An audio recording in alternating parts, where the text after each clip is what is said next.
Hello everyone and welcome back. This week on the Burgundy Skies Whenever channel, we're going to start a new series. Each episode of this series is going to focus on one Beatles album from the studio albums that they released in the UK. To that, we're going to add also the Magical Mystery Tour, which was first released as an album in the US, but then also taken over in the UK later on. And we're probably going to do one also on the combined compilations, the Beatles Rarities, Beatles Past Masters and Mono Masters, just because those also cover a lot of important Beatles songs that were not released through the albums. Specifically, what we're going to do in this series is we're going to take several versions of each album, CDs, but also some vinyl. We're going to compare how they look, how the presentation was for each version, what it contains, and then at the end of each episode, we're going to have some, of course, very personal and subjective thoughts on how they sound. We're going to do this somewhat chronologically. Near the end of the series, I must say that we'll do Let It Be first and then Abbey Road, because Abbey Road was recorded after Let It Be in the end, even if it was released before it. But probably the last episode will be the one with the Rarities, Past Masters and Mono Masters compilations. But today, because we're only a couple of days after the 61st anniversary of the original release of Please Please Me in the UK, we're obviously going to start with this album. So if you want to celebrate it with us, stick around.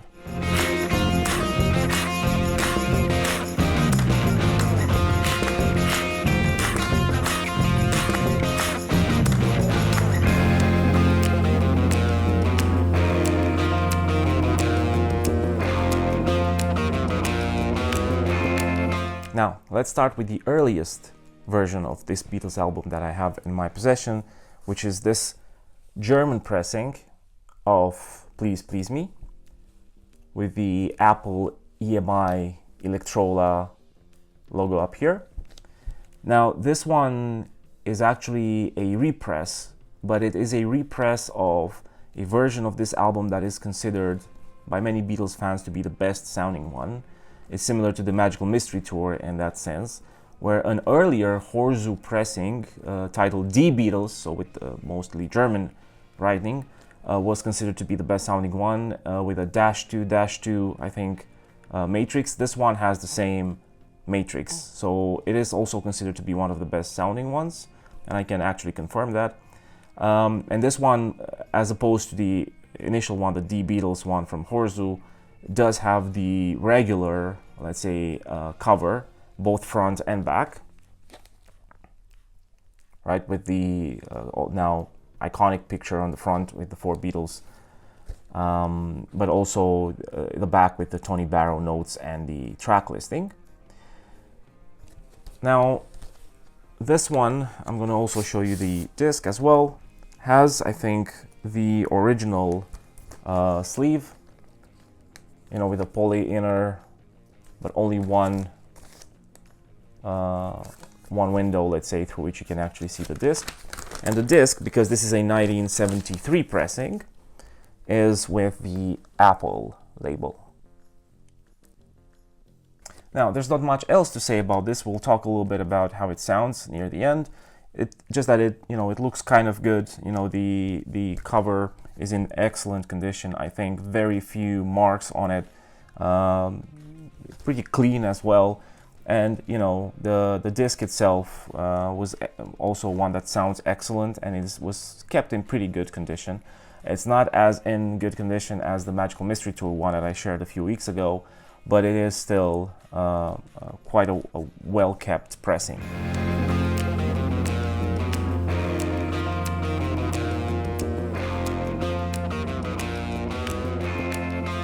Now the next one is another one that I had shown briefly, at least on the channel before.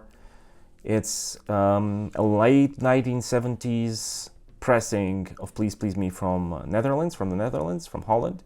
A Dutch pressing. It was a part, or it is a part, of the BC13 collection that I have. I was trying quite hard to get a positive confirmation of which year this is from exactly. But looking on Discogs, the exact matrices that I have are only a part of the BC13 box that I mentioned. And in that one, it doesn't really say for each album from which year is each pressing. So I looked then for similar matrices, but also albums that looked kind of the same in terms of not only the cover, but also in terms of the disc itself inside and the label. And the ones that I found were, most if not all of them, were from 1977, 1978. I didn't find anything later than that, so early 80s or anything like that. So I just must assume that this is 77 or 78. Of course, one clue on this one, which is one of the European versions that copied the UK cover and UK appearance of the album quite closely. But one big difference is the fact that the Parlophone logo was moved, right, from one side to the other, but also that here they included this sort of commemorative band, 100 years of recorded sound between 1877 and 1977, a special Jubilee edition or something. You know, so this is kind of telling you that it is at least originated in the late 1970s. It's after 1977 for sure, but it probably wouldn't have been a good reason for them to continue producing this disc with this specific cover later than the late 70s. So I must assume this is somewhere 77, 78.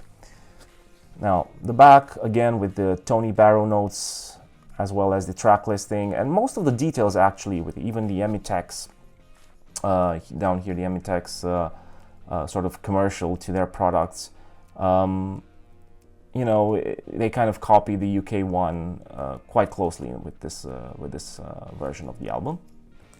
Let's also take a quick look at the disc itself. I think I showed it before, but we'll just show it a little bit again. Didn't have the original sleeve, and I had to put this black poly inner sleeve, which I'm pretty happy with, actually, in terms of quality. One of the many variations of silver on black Parlophone labels from the 70s. Now, this album sounded quite good. I think the pressing was a good one, but the problem that I had with it, and why I actually got the German one to basically replace this, is because it does have some surface sound, surface noise, that I don't really appreciate. It's not covering the music or anything. You can still hear the songs quite clearly, but it kind of bothers me to hear those small clicks and pops from time to time. I kind of wanted to try a version of this album that was from that period, fully analog, of course, but that also, you know, had a clean sound as much as possible. So that's why I went for the German version. But this one is a pretty good one as well.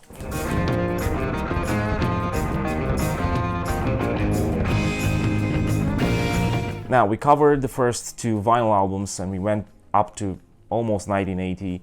We're going to leave the last vinyl one, although it's probably really apparent to most of you which version it is, to the end, because it's the latest release that I have in this collection. And we're going to start with the CDs, because in the late 1980s, in 87 to be exact, the first version of the Beatles albums on CD was released. And this is that version of Please Please Me, with jewel case, of course. Interestingly enough, the first four albums, so Please Please Me, with the Beatles, Hard Day's Night, and Beatles for Sale, were released in mono, and then as of Help, they released all of the others in stereo. It's an interesting choice, I guess. This is the back. It's basically, you know, you have the code, the barcode, and then also it mentions that it's mono and the track listing, not much else. Now, we're going to open this up a little bit just to look inside. This is the disc. I got this, of course, secondhand, so I obviously did not get it then. But, you know, it was in excellent quality and, you know, excellent condition. I was quite surprised, but actually pleasantly surprised and happy that somebody kept this in such good condition, because this is actually an original release. Let's take out the booklet as well to see what we have inside. There it is. Now, what this booklet has, it starts, you know, with the band names, and this is basically reproduced from the vinyl records, right? Kind of the style of this, like just zoomed in very much. And the track listing again, and then printed, not with very good alignment, I would say. Again, the notes, the sleeve notes from the vinyl record by Tony Barrow are published in this booklet on a few pages. Then at the end, you have some notes, you know, some technical details about CDs and about what the respective logos or acronyms on that mean. So, for instance, you have a description of the DDD, ADD, and AAD acronyms here, because this one says AAD on the back, and what these read are: DDD, digital tape recorder used during session recording, mixing and or editing and mastering transcription. The ADD means that an analog tape recorder was used during session recording, but digital tape recorder was used during subsequent mixing and editing and mastering. And the AAD means that an analog tape recorder was used during the recording and to the mixing and editing, and the digital tape recorder was used only during the mastering, so transcribing the initial analog recording onto CD. So with this being an AAD, they are claiming that this was done fully analog up until the point where it was mastered for CD. So yeah, this is the 1987 mono release of Please Please Me. Typically I would jump to the 2009, but I have one version that I wanted to show you first, which incidentally is not a original release by Apple. It is a, I wouldn't say it's bootleg, but it's an unofficial release from Russia. I found it interesting, so I bought this basically by mistake at a sort of flea market. It was obviously super cheap, but I was curious to see what it holds. So as an overall aspect, it kind of looks very similar to the original 1987 release. Actually, we can even compare. You know, the front is I would say almost identical. Of course, there's a difference in the quality of the picture, the colors and such. On the back though, there are more differences. Right, as you can see, this one, so the unofficial release, yeah, does not have the barcode, of course. It also has an Apple logo. Otherwise, it copies a lot of the original release. The thing is with these Russian versions, these Russian copies, unofficial releases, that usually they tend to copy the Japanese releases of these albums on CD. Right, and if you look closely, and I'll try to put this also on like B-roll, there's some Japanese writing down here to kind of give away that fact. The disc, I find it interesting the way that this was stylized. It does have this very interesting pattern that you maybe can see. And then the booklet is reproduced in its entirety. It looks again like after the Japanese, a Japanese release of this album. So specifically, you still have the first two pages are similar to the UK, the original one with the track listing and the listing of the Beatles themselves. Then you have the Tony Barrow notes, but then this booklet is much thicker. And after the Tony Barrow notes, you will start having lyrics of the songs in English and Japanese throughout for the entire album. And this is kind of how the booklet closes as well.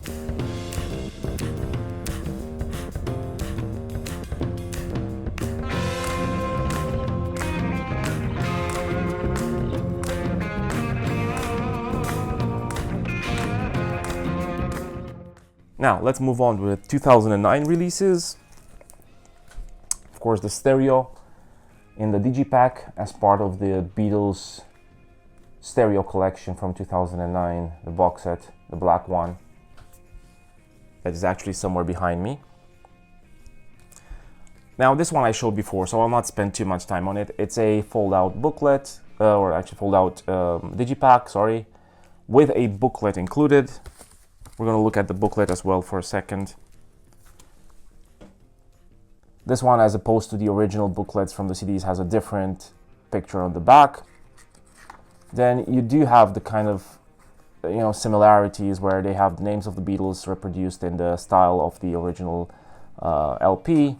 You do have the Tony Barrow notes as well, but they're published in a more attractive way with pictures to accompany them versus the original booklet, which just copied the text as it was.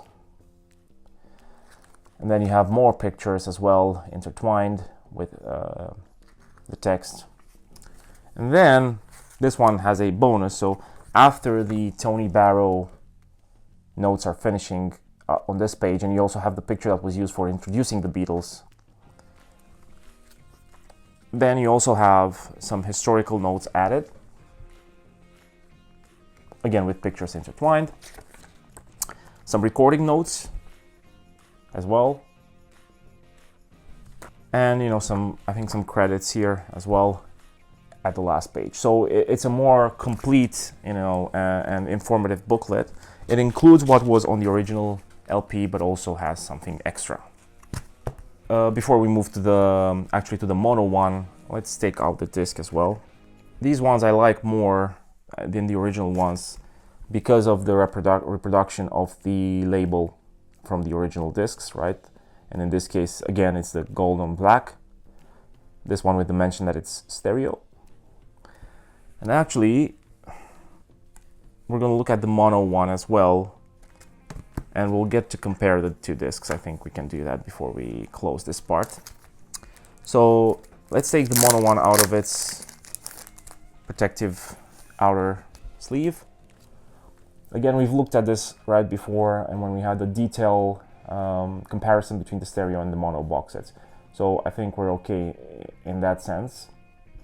But now, of course, this one reproduces the mono version of the album, the original one with the flip backs. Again, Tony Barrow notes, of course, in a very small print. Can actually still read these, but in probably a few years I will not be able to. So the one thing that I did like before, and I do love about these miniature LP releases, is the way that they look and they reproduce the original ones so nicely. But really, there's a functionality, maybe the digipacks have an advantage because you can fold them out, you have more pictures included, you can include more text by having a booklet. The only thing that I ever disliked, or the most disliked about the digipacks, was the way that the discs are put inside, that they are not protected at all. And I didn't love this sideband here that they have on all of these. They kind of ruin the aspect of it. I kind of understand that it's because of the size, but still, those are the kind of two things that I don't like as much. That they could reproduce the original LP better, but in this one, they reproduce it perfectly, but then you have less space to include other things, especially if the original LP was not a fold-out. If it's a fold-out, you can play around with that a little bit more, right? But otherwise, an excellent release, of course, as shown before on this channel as well. Here you also have the a replica of the original inner sleeve, and the disc protected by this poly inner Japanese style sleeve, again with the gold on black Parlophone label. And now, because we have both of these, I can show both of them side by side. The mono one I always find is a little bit darker. They both look quite nice. What I don't like about the stereo is they included that damn logo of the QuickTime format for the mini documentaries that are included on the stereo ones. I know there's kind of things you need to do when you publish these kinds of products, but still it kind of ruins the whole image of it. So yeah, these are the Beatles releases from 2009, both mono and stereo on CD.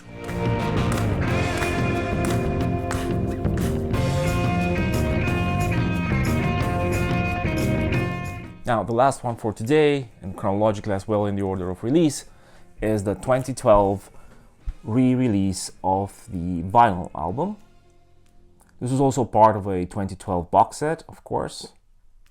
Now, I know a lot of Beatles fans do not like these re-releases too much. Of course, they were all based on the 2009 remasters, so people did not appreciate, the stereo ones, people did not appreciate them too much. To me, I have to say, I will tell you the reason why I got this specifically. It wasn't for the sound, because I already had the German pressing, which I think sounds very good, and so I didn't really need that for the sound quality or anything like that. But I did want to have a version of this album with the somewhat original gold on black Parlophone label, right?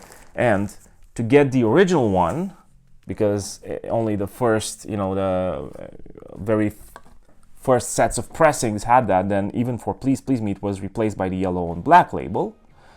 To get an original one from the 1960s that is also in an excellent, or at least very good plus condition to play, it would cost me an arm and a leg. I would have to take another mortgage on my house or something, I don't know. So, no to that. I got this because this is a pretty good reproduction of that label, and I wanted to kind of own something that has that label on a vinyl record as well. There are some differences, of course. Some of them are more clear than others. Of course, this one says made in EU versus made in Great Britain. There are other things as well, but I do like how it looks. It does a good job of reproducing that label, so I like it. And it's an original release, of course, even if it is based on a digital remaster, right? It came with this inner poly sleeve with 2 windows so that you can see the discs, which is quite nice. And, they reproduced the cover quite nicely. Now, the thing is with the original photos, of course, in the newer covers that you will get for these albums, for reprints, reissues, they will probably not have the exact same level of quality or detail that the original picture had, especially in the cases where the original pictures are lost, which happens in some cases. But this one, to me, it looks pretty good. I kept the outer wrap, and which included the hype sticker as well, which details about the album release, the remastered track listing, and so on. And the back, again, quite standard reproduction of the original album with the Tony Barrow notes, the track listing, of course, for Beatles being listed at the top, and of course the Emitex small commercial here, cleaning material for records, no longer widely available, but still. Now, before we move to talk about a little bit about the sound between them and how they sounded to me, at least, I have to say that I have this version now. I have the German one, the Dutch one. Of course, I don't have an original UK one, or maybe even a later pressing from the UK to compare. I don't feel like I need to at this point, because at least the German one sounds excellent. I do feel like this one sounded quite good as well. I don't really understand why people are so against these remasters. Of course, they're, for a very fine ear of an audiophile, it might make a huge difference listening to this when compared to an original pressing or a UK pressing even from the late 60s or the 70s or whatever. But to me, this sounded quite fine. So if you are not into collecting several versions of the same album, and if it is difficult for you, depending on the country that you live in, to get older versions, especially from like the UK or the pressing from Germany that I showed, or other German pressings that were considered to be among the best sounding ones, getting this will probably be satisfactory. So yeah, it's a pretty decent pressing for my ears.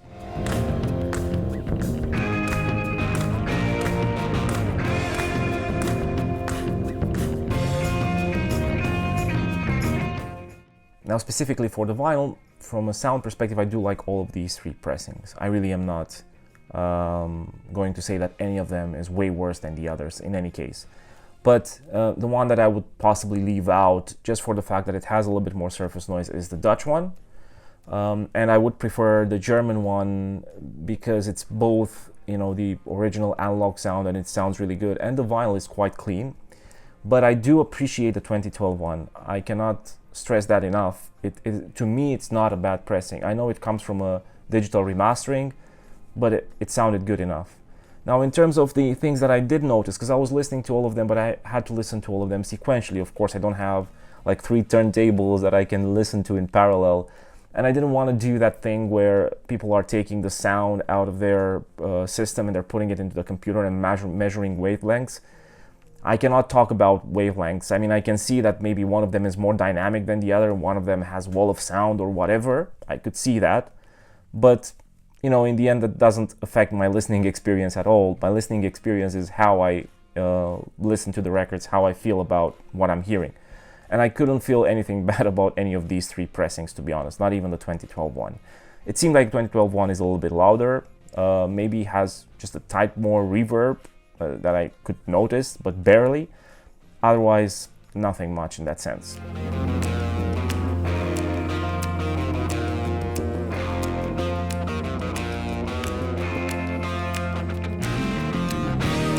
When it comes to the CDs, this Russian unofficial release to me sounded the worst. It's not that it sounded bad or heavily distorted. The sound was quite thin. It just sounded like, they recorded it, or whatever, the version of it had a little bit less bass, and that sort of like a veil was put over the sound. And that's kind of how it sounded to me. So that was the only one where I noticed a significant difference in the quality of the sound versus all of the others. Now, from the other three, the 87 CD sounded pretty good to me. When I put it and tried to compare it as much as I could against the 2009 mono, I didn't notice very significant differences that would make me think, well, 2009 is definitely better. I did notice to this one just a little bit more reverb. It was also seemingly recorded a little bit louder, but that didn't bother me that much. It's just something that I noticed.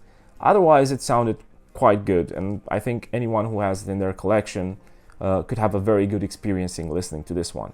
Now, between these two, I talked on the channel before, but just generally speaking, they both sound excellent to me. Now, the first time that I did a comparison on the channel between these two versions of the album and the other albums, actually, I did it listening to headphones. This time, all of the listening that I did mostly on the speakers, because I wanted to see how that experience would be, especially with this different system that I have now, which is a more, let's say, vintage one, if you will.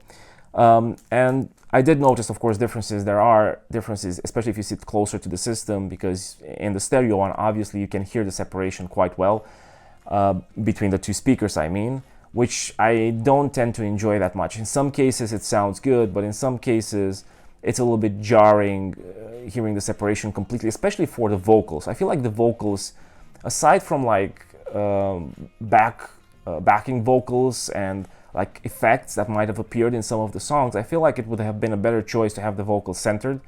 And they do that later on in some of the stereo releases as well. But for this one, like I said, it's quite jarring sometimes. If you sit further away, you start to make little difference. Otherwise, both of them are quite well balanced in terms of the usage of the instruments and how they can be heard. It's just that on the stereo one, you can distinguish some things a little bit better just because they are completely separated in the two channels, right? But otherwise, I wouldn't say, they're both quite well balanced mixes in my opinion. I would probably, again, remain a little bit with the mono just because, the thing that everything is centered, you can sit at any distance and any position versus the speakers, and you can more or less hear the same thing. So I feel like that kind of makes me tend more towards the mono.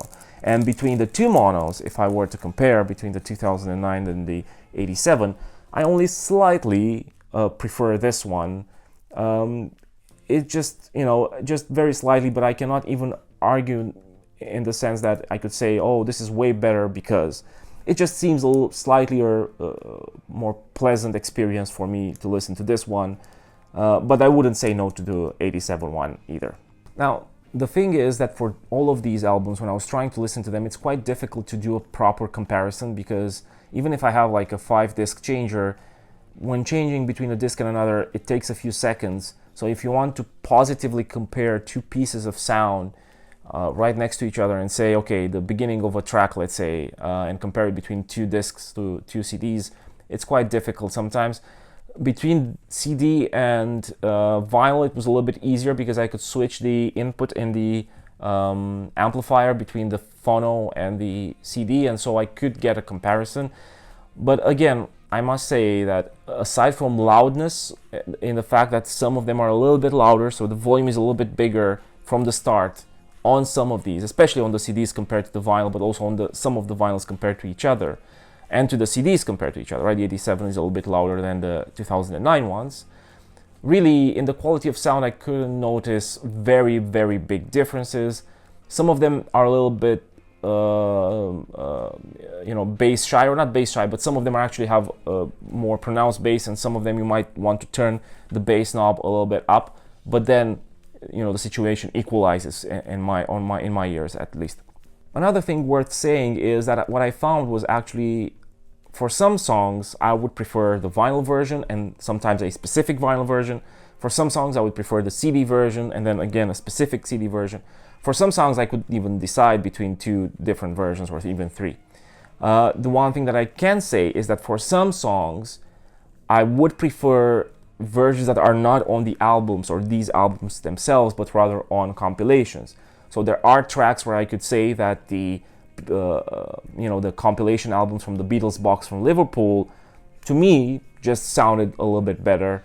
And some songs on which I think what is captured on the most recent, or maybe even the old ones, but most recent Red and Blue compilations, and even some of the new mixes to some of the songs on this album, that to me sounded excellent there, and maybe I would tend to prefer that in the end. But from the selection of albums that we have here, there are songs, like I said, which I prefer on this version and this version. I can even say, so for instance, for Love Me Do, I would prefer it on the 2009 CDs from what I've listened here. Either the stereo or the mono would do, but 2009 CDs for the Love Me Do, is my choice. For A Taste of Honey, it was a little bit different, though. I would prefer it on the German vinyl, but also the mono CD of 2009 was really, really close. Baby It's You is another one which was a weird choice for me, because the choice was between the German vinyl from 1973 and the CD, the stereo CD from 2009. And again, I couldn't completely decide. I would probably go with the vinyl just to be a little bit of a purist, but really I couldn't really decide. For I Saw Her Standing There and Please Please Me, I would prefer above all of these, people again may think this is weird, but the 2023 remixes. I really like the way that those sounded, at least in my system. And I only have the CD for those, right? I would, since people are saying that the vinyl sounds a little bit better, I would only imagine that I would even like it more. And actually, for I Saw Her Standing There, my second choice is also not on any of these, but actually from the Beatles box. So again, that kind of shows how close these are, at least to my ears, between each other. Another song was There's a Place, where I can say that I would prefer possibly the stereo CD, for instance. And another thing is, when comparing let's try also this to see how they use the same remaster on the CD and then on the 2012 release or re-release of the vinyl. And I would have to say that they sound quite close. It was at times very difficult for me to tell the difference of whether I was listening to the CD or the vinyl. It does seem that occasionally in some spots, maybe the CD sounds a little bit clearer, like the instruments are a little bit clearer, but not by a huge margin. So yeah, but it kind of makes sense, right? Because they are based on the same remaster. Now, in conclusion, even though, like I said, it's very difficult to decide on one definitive version for each album that I would love to listen to. Actually, I think it's a good thing for me, because then it means that I have more options to listen to this. If one of them breaks, I will still have a couple of options left, both in mono and stereo, which for me is a good place to be at. However, if I were to choose absolutely what my preference would be, from the vinyl batch, like I said, the Dutch pressing is really good at its base probably, but because of the surface noise, I would put it in last place. I would probably leave in second place the 2012 remaster, even though it's quite good, but it is still based on a digital remaster. So let's say that because the sound on the German 1973 pre-pressing is so good, and it's also like pure analog, I would prefer this one. When it comes to the CDs, it was a little bit more difficult to decide, probably because my ears are already used to these 2009 releases, because I've listened to them a lot in the past few months. I would say that I would prefer these two. It's very difficult to choose between them. Based on my previous listening experience on headphones, probably the 2009 mono would be the preferred version. But again, all of them are not by a huge margin. It's a very small margin for me.